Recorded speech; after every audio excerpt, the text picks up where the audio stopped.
All right. Two more things before we wrap up this basic theme development and shape intro. Well, first of all, what we have done to attach the debugger to the application was quite cumbersome and manual. So now we will install a handy extension from under Tools and Extensions and Updates from Visual Studio Gallery. It's called Attach to All the Things. Well, it's a tool to attach the debugger to all the things.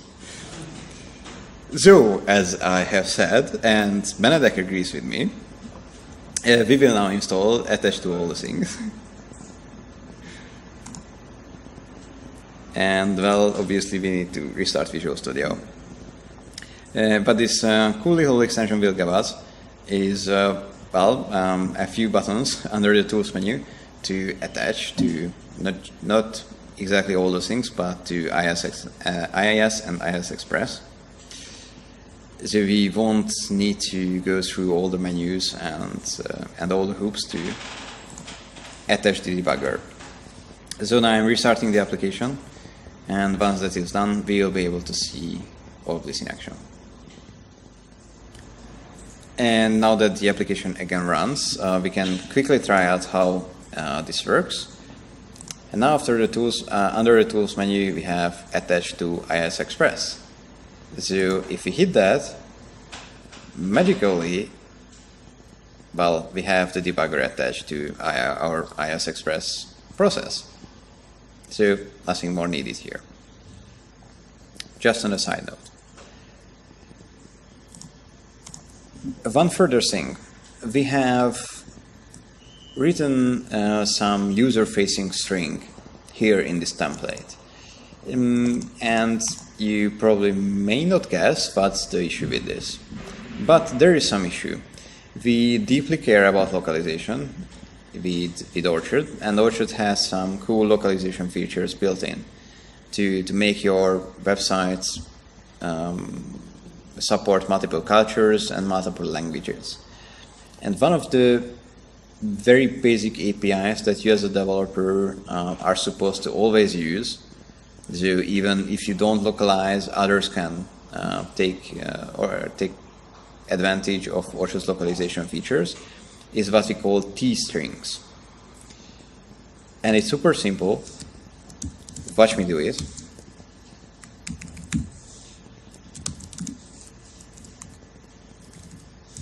Almost there. It's already the advanced version. So, what do we have here? I have wrapped this overridden string, or this string overridden, into this T method call. Yeah, Benedek? Yeah. In this T method call. And we don't need this at here. This T method call is, T comes from translate in this case, is available by default in every template. It will, once you feed a string to it, it will allow translators or people working on localization override how this string is displayed in different languages. So basically they will be able to create localization files where they say that, okay, we have this string overridden here, but in Hungarian, we want to display it, well, in Hungarian. So they will create the translation. And just by using this T method and wrapping all of your user-facing strings, we are just strictly talking about user-facing strings here, not technical strings. But just by wrapping your user-facing strings into this T, you allow translation of those strings. And we have already seen something else here, this print style parameter. Because what we have here is that we have a user-facing string, this, and then we have some dynamic parameter, well, the title. To build translatable, localizable strings, that can contain such dynamic parts, you need to utilize this pattern. With this, we will tell Orchard that there is a parameter. Well, this is the first parameter, so with the index 0, and then supply this parameter to Orchard. The reason is that, well, in English, how we say this is that we write, or how we write this is that we write overridden, colon, and then the title. But for example, in another language, we could somehow say it differently. Like the string could be title, and then comes the string. Well, in that language, overridden somehow. So there will be a different order.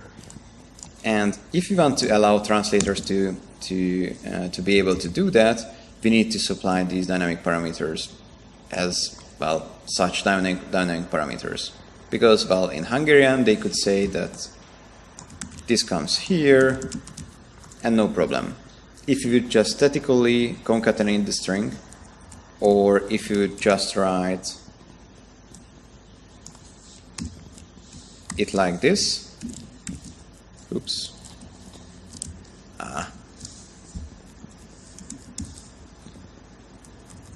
then we tie the translators to the English word order, where first there is the string overridden, and then there is the title. But we really don't want to do that. So let's get back to our good solution, which is this, and let's also save it.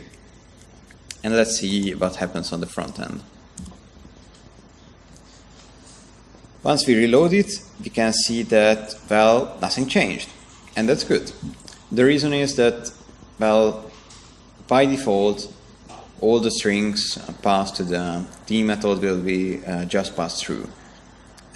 This is because we are using the default culture. If we would have multiple cultures and if we would have translation files installed, we would also see this string being changed. So that's it. Until now we have seen the basics of shapes, basics of overrides, shape overrides, some basics of how CSS/HTML files work, and the basics of Orchard's API for CSS/HTMLs, because the T-string is actually the first piece of the Orchard API that you have now just seen. But this wraps up our basic theme development topics.